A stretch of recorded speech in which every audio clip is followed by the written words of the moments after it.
Hey everyone, so I just got another review going on here for the DJI Osmo Mobile 4. This particular little gimbal here was released just fairly recently. DJI, very popular for all their drones and other devices, and of course many different gimbals, even particularly a gimbal with a little camera built in. And this one is actually the fourth generation of their particular gimbal, geared more for smartphones and whatnot. And I'm actually looking forward to really opening this up and putting it to use. I actually do have the first generation gimbal that I've actually used in many videos, particularly the trip I took out to Africa on Kenya Airways. I actually did use my gimbal there, particularly on the little celebration that they had after the landing. And if you actually check out that video, I'll even put a little bubble up there in the description and a link also in the description below. You can go ahead and check that out, see that gimbal in action. But here is the fourth generation. And so far I actually did get my hands on it already. This is actually a brand new device right here. I can go ahead and open it up, show you guys the ins and outs, and of course show you some clips of this device in action. So let's go ahead and open this up over here. Now, despite really enjoying my, let me figure out what the best way to open this first. Despite enjoying my the first DJI gimbal, there are a couple of little issues that I'm not actually too fond with it so far. And one thing that I've run into, for whatever reason, maybe it's just a little bug, or maybe there's a firmware I just didn't do. Out of nowhere, the sucker will actually just turn off. Now, it could be possible that maybe the weight of the smartphone with the freaking speaking case I have on it is a little too much, and the thing just can't handle it. But there is a little sensor on the gimbal, and I can actually go ahead and show you real quick. There is a little sensor over here covered by this blue painter's tape that actually detects if a device is actually being held by the gimbal. Here's the first generation gimbal right over here. Yep, DJI. I'm not sure if this has a couple of issues keeping track of what's in here. Sometimes you'll forget something's in there, and unfortunately the thing will just literally just fall asleep. Also, I did notice that occasionally, depending on which case you have, it actually doesn't detect it at all, and that's a real pain. So that obviously is another big issue. I had to actually tape it up, so as soon as you turn it on, the thing starts to work. I definitely don't recommend doing that when there's nothing here, but it definitely does work better, and I haven't run into that issue since. Now, fortunately, having the tape there does take a couple of the functions of this thing, how it's supposed to work properly, and I did immediately notice that. So that's an unfortunate little hack I had to do on that gimbal. It did actually produce better results, but also took away some functionality to it to some degree. I can blab on and on about that, but that gimbal definitely has worked great for me, and I really can't complain too much, but now I'm looking forward to using this. When I was actually checking this device out, get a little on hands in the store, local store, the guy, the sales rep there actually jokingly told me, well, the only difference is between this one and the last generation is the color. So let's see if that's actually true to some degree. One particular feature that is introduced in this particular model here, and you can actually see a couple of little things here. Go ahead and raise the camera up a little bit. One interesting function about this particular device, I'm not sure if it was introduced in previous generations, you can actually have the phone, I'm just going to use my old Galaxy S7 over here, in this particular orientation as opposed to, obviously, the orientation it's always been used to. Now, a lot of people on YouTube do cringe when they see people filming in this orientation anyway, so create magnetic magnetic moments. Let's go ahead and take this off. Very interesting fuzziness over here, a little bit of foam. And right over here you can actually see the device itself. Now, one big plus I actually do like about this, which may have been introduced in other generations, is the little tripod here.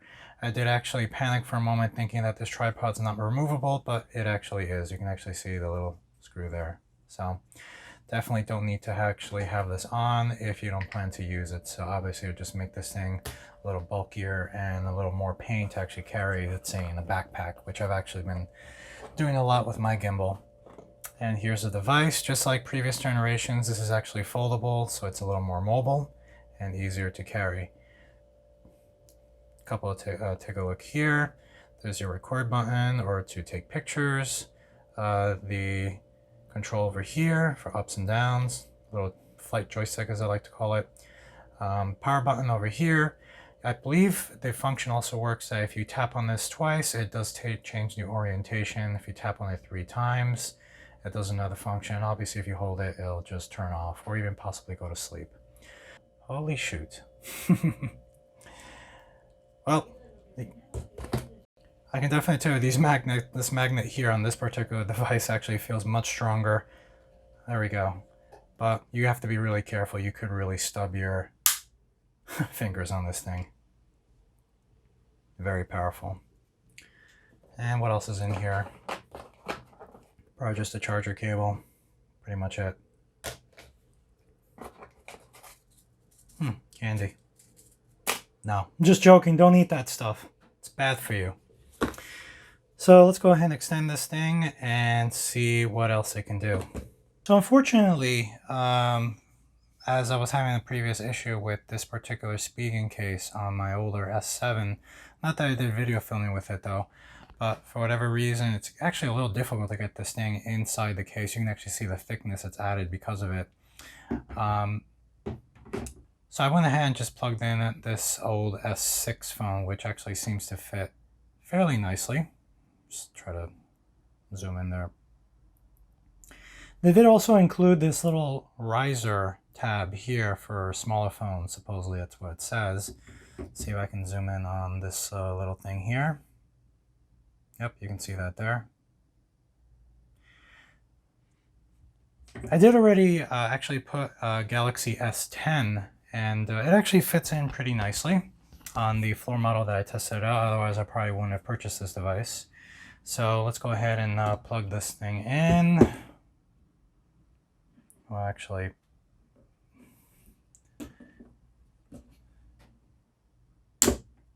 there we go. And if you actually are worried, oh, did I actually put the magnet in the right alignment? It actually will, the magnet will fight you if you're putting it in the wrong orientation, or actually try to correct you as well too. So here we go. Right now, obviously, it's basically asleep. Let's turn this thing on if it's charged. You can see right now it's in this particular orientation, so let's hit twice. And now it's in this orientation. And here we are. You can actually see it is, well, let me back up a little bit. I apologize for that.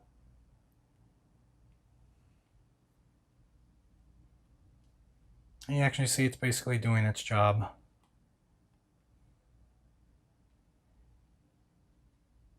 Sorry about the reflection and everything. But yeah, I mean, you can actually see me shaking this thing around, and it actually looks pretty stable. Grip actually feels, I mean, it feels a little more plasticky than the rubber feeling I get with the other gimbal. So, but I mean, I'm not really too concerned with how this thing feels too much. And let me just turn it off.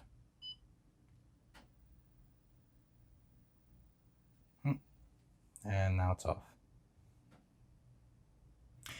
Well, I'll definitely do a little bit more hands-on in a moment. The one thing I actually noticed that is not included in this kit, unless I absolutely missed it. So let me take a quick look. I'm gonna put this little guy down. Let's see what's in here actually. Oh, whoops. Tripod thing's actually trying to roll away from me.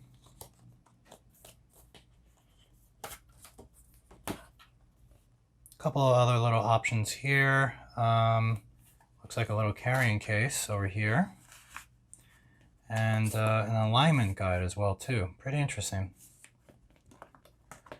But what I'm actually looking for is the little,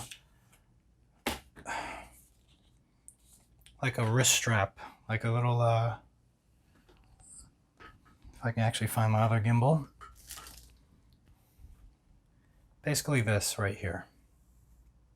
And a little area to actually put it in. And by the way, this is actually really useful. I feel much more secure when I have this around like this, kind of like your little point and shoot cameras. If any of you guys still use one. I actually do, so.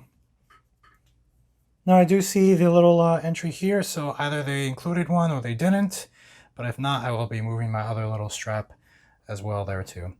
Well, anyway, oh, this thing's actually in sleep mode, so. All right, now it's off.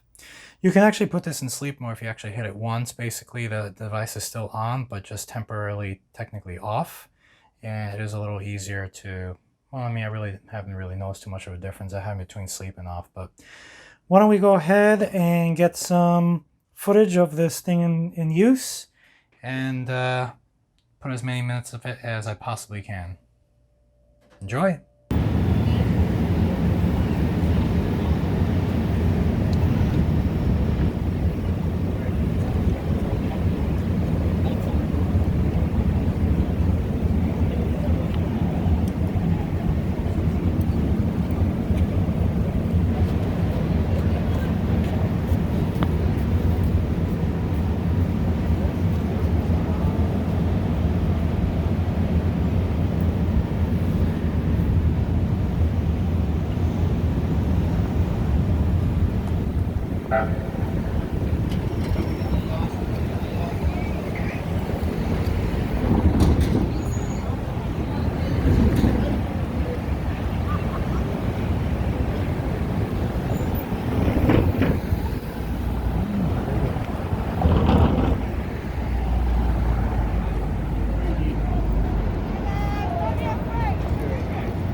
Well, I hope those clips actually helped you see the capabilities of this particular device.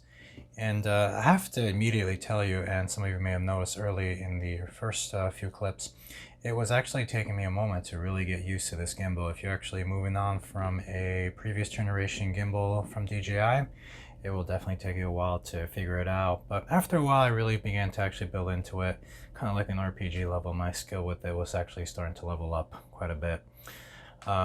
Yeah, don't crush your finger on this thing. I can definitely see how useful this can be. You can actually have your phone on this device here, and rather than wasting time trying to take it off if you have to use it for any particular reason, or you're getting a phone call for any reason, God forbid, while you're filming, it's pretty easy to take off, use, and then just reattach it right back in. I actually usually put my phone in airplane mode anyway when I'm actually doing some filming. So far, I gotta tell you, the jury's still out on how this device works with in terms of stabilization.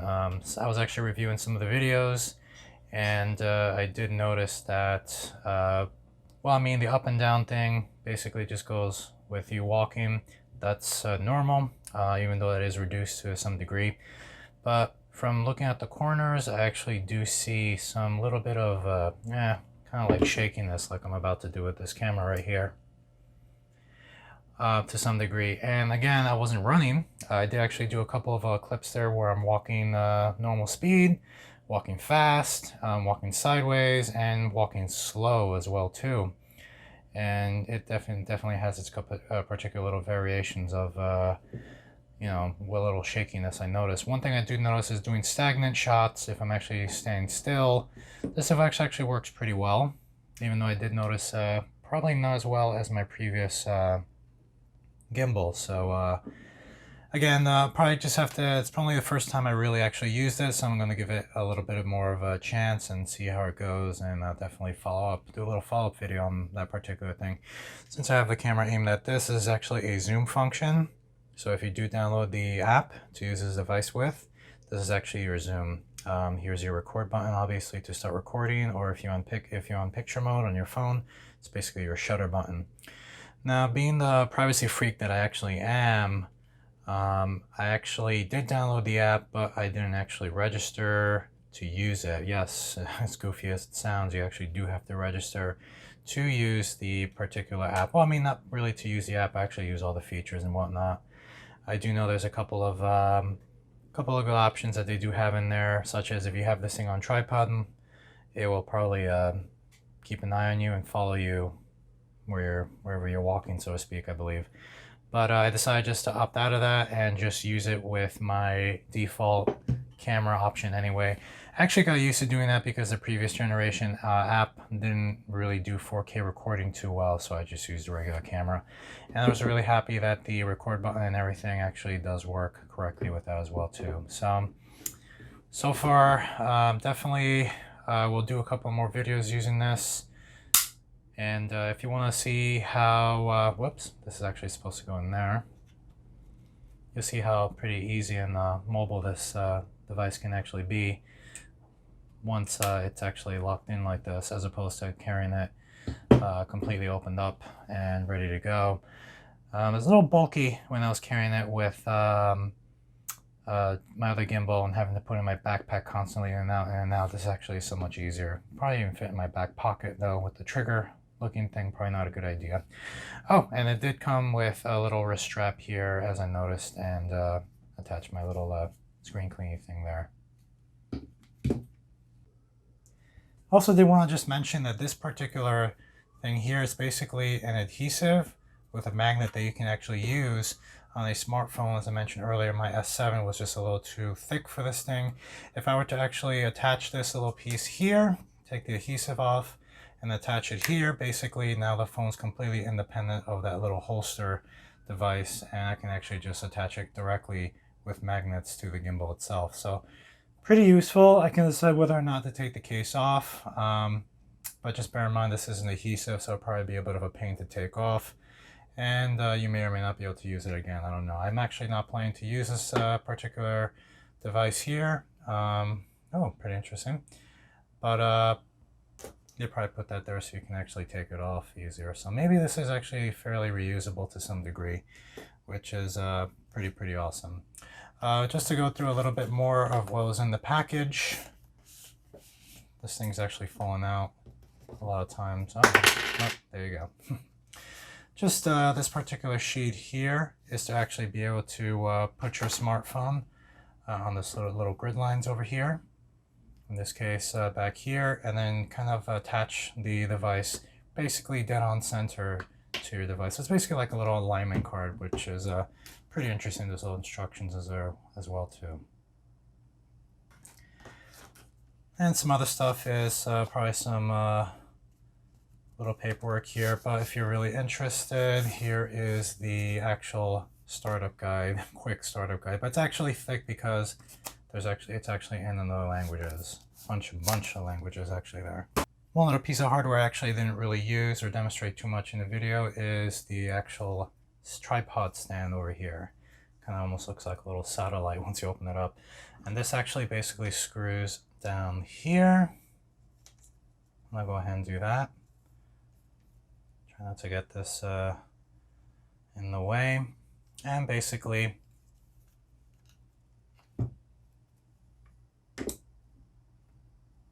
and there's your gimbal basically on a tripod right there, which actually is pretty useful. I did actually feel the need for a tripod for my original gimbal, but never got my hands on it. Got used to not using it anyway. But I can actually see the need for a particular tripod like this. And I believe the app, which again, I'm not going to be using at this time, but feel free, does have a functionality where it will automatically move and pick up on your senses once it's locked on you, if I read correctly. So this would actually be pretty useful if you actually wanted to film yourself doing something. It would actually be turning to just capture you, and there's definitely functionalities for that as well too. Speaking of which, there's also a trigger button back here, which the first generation and other generation gimbals have had as well too. And this basically, if you're actually filming, and I've actually had to do this a few times today because again, I found myself fighting the gimbal at some points. Holding the trigger once or holding it down, pressing it and holding it down like this, kind of like you're shooting a laser, will basically keep the view on one stationary area that you're looking at. So if you decide to pivot like this or like this, you will see it actually gets, it actually just remains there in that particular position. Once you let go, then it'll actually flow with you, the direction that you're actually intending to aim for. Pressing twice on the trigger button will basically set it back to the default center front view that you're having. So let's say you're looking up and you're looking left and you're like, now I gotta go all the way back to the center. 2 clicks on the trigger will just basically center it for you. So another pretty useful option there. I don't think I've actually had a chance to actually use that particular function while filming, but I definitely have used it off filming or just doing anything else.